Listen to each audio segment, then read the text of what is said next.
वास्तव में गुरु दीक्षा, गुरु और शिष्य के बीच में जीवन ऊर्जा के गहन हस्तांतरण की प्रक्रिया है। गुरु का उपयोग यही है कि वह अपनी जीवन ऊर्जा आपके भीतर संप्रेषित करता है। और यह संप्रेषण कैसे संभव है? आप अपनी ऊर्जा किसी दूसरे व्यक्ति को कैसे संप्रेषित कर सकते हैं? वास्तव में यह ऊर्जा सबसे पहले प्रेम के माध्यम से संप्रेषित होती है। जैसे आपको किसी से प्रेम हो जाता है तो आप उस दूसरे के हृदय में और दूसरा आपके हृदय में धड़कने लगता है। इसी प्रकार गुरु से संपर्क संबंध होते ही धीरे धीरे आपको पता चलता है कि गुरु आपके जीवन का अनिवार्य अंग बन गया है और गुरु की उपस्थिति में गुरु का प्रेम आपके भीतर बहने लगता है और गुरु भी धीरे धीरे आपके लिए बेचैन होने लगता है। तो जब यह प्रेम संबंध जितना ही अधिक गहराता जाता है उतना ही तेजी से सद्गुरु की ऊर्जा आपके भीतर प्रवाहित होने लगती है। इसीलिए कहते हैं कि गुरु से संबंध गहराते ही आध्यात्मिक तल पर रूपांतरण होना शुरू हो जाता है, आध्यात्मिक प्रगति होनी शुरू हो जाती है। गुरु कुछ करता नहीं है लेकिन गुरु की उपस्थिति में उसकी प्रेम ऊर्जा सब कुछ करने लगती है। जैसे आप आग के पास बैठते हैं तो आग कुछ करती नहीं है लेकिन उसकी आंच अपने आप आपको उपलब्ध होने लगती है। ऐसे ही जब गुरु के प्रति आपके प्राणों में प्रेम उमड़ने लगता है तो सद्गुरु के पास जो संपदा है वो सारी संपदा आपके भीतर अपने आप संप्रेषित होने लगती है, पहुंचने लगती है। तो पहली आवश्यकता सद्गुरु के प्रति प्रेम भाव का पैदा हो जाना। दूसरी आवश्यकता है समग्र समर्पण का भाव।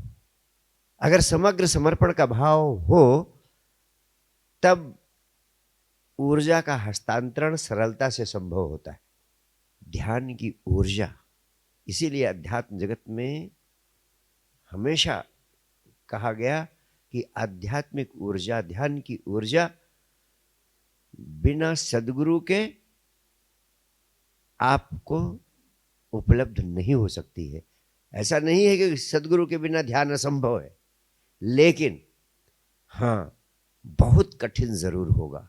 असंभव नहीं लेकिन बहुत कठिन जरूर होगा। और इसीलिए आप कहते हैं कि ध्यान में कोशिश करने पर भी कुछ प्रतीति नहीं होती, कुछ अनुभव नहीं होता, और गहरे जानना संभव नहीं होता।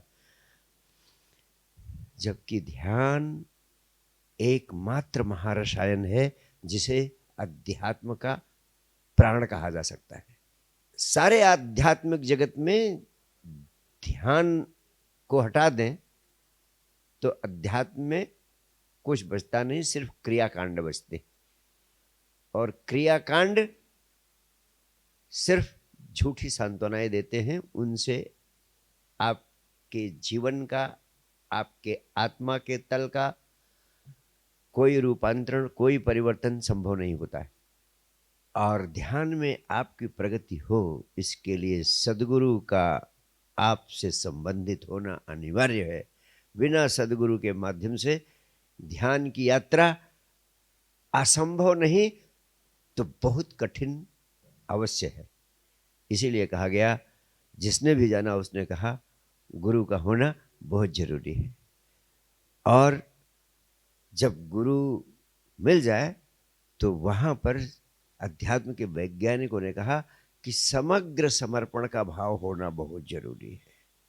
अगर समग्र समर्पण का भाव हो तभी सद्गुरु की ऊर्जा आपको उपलब्ध हो सकती है। वास्तव में ऊर्जा का स्वभाव है सदैव ऊपर से नीचे की तरफ प्रवाहित होती है, और सद्गुरु वही है जो ऊर्जा का शिखर बन चुका है। अगर चाहते हो कि उसकी ऊर्जा तुम्हें उपलब्ध हो, तो तुम्हें उसके प्रति झुका हुआ होना जरूरी। तुम्हारे भीतर समर्पण का भाव जरूरी है। अगर अहंकार के कारण तुम झुक नहीं सकते हो सदगुरु के प्रति, तो सदगुरु की ऊर्जा तुम्हें उपलब्ध नहीं हो पाएगी। क्यों? क्योंकि वह तुम्हारे आसपास से निकल जाएगी। तुम उसको प्राप्त करने के लिए रिसीविंग मोड में नहीं हो पाओगे। समर्पण के होने पर ही पावर ऑफ रिसीविंग, ग्राहकता आपके भीतर पैदा हो पाती है। उसके पहले पावर ऑफ रिसीविंग संभव ही नहीं है। तीसरी बात, यह प्रेम संबंध जैसा संबंध होता है। जैसे मैंने कहा कि प्रेम में एक दूसरे की ऊर्जा एक दूसरे में प्रवाहित होने लगती है। हाँ, शरीर के तल पर यह ऊर्जा दो प्रेमियों के बीच भी प्रवाहित हो सकती है, और दोनों प्रेमी के बीच जो संबंध होता है समान तल का होता है, दोनों एक ही तल पर होते हैं। तब आप सोच सकते हैं कि फिर झुकने की आवश्यकता क्यों है। झुकने की आवश्यकता इसलिए है कि दो गुरु और शिष्य जब मिलते हैं तो इन दोनों के बीच आत्मा के तल का संबंध निर्मित होता है। और जब आत्मा के तल का संबंध निर्मित होता है तो बिना अहंकार के विसर्जन के ऊर्जा का संप्रेषण संभव नहीं होता है। इसीलिए जितनी शिक्षा बढ़ती है, जितनी सभ्यता बढ़ती है, लोगों के भीतर जितना अहंकार बढ़ता जाता है, उतना ही समर्पण होना असंभव होता जाता है। आज के युग में तो समर्पण बिल्कुल असंभव हो गया है। कठिन तो हमेशा रहा है, लेकिन आज तो असंभव हो गया है। क्यों? क्योंकि झुकने से बड़ा कठिन काम और कोई है ही नहीं। और सबसे महत्वपूर्ण बात आपसे कहना चाहता हूं, समर्पण का अर्थ है गहन श्रद्धा। गहन श्रद्धा का अर्थ है टोटल ट्रस्ट। यानी गुरु के प्रति अगर आपके प्राणों में पूरा का पूरा भरोसा नहीं पैदा होता है तो आपको जागरूक रहकर इस भरोसे को और अधिक गहरा करना होगा। क्योंकि वास्तव में सदगुरु जिस गंतव्य की बात कर रहा है, जहां आपको पहुंचाना चाहता है, उसका आपको कोई अंदाज नहीं है, उसका कोई रूट मैप आपके पास नहीं है। एक ही रास्ता है कि आप उसका हाथ भरोसे के साथ पकड़ लें ताकि यात्रा आपके लिए प्रीतिकर हो जाए और आप अपने गंतव्य पर पहुंच जाए। और सदगुरु पहुंचा भी तभी सकता है जब तुम भरोसे से उसका हाथ पकड़कर चलते रहते हो।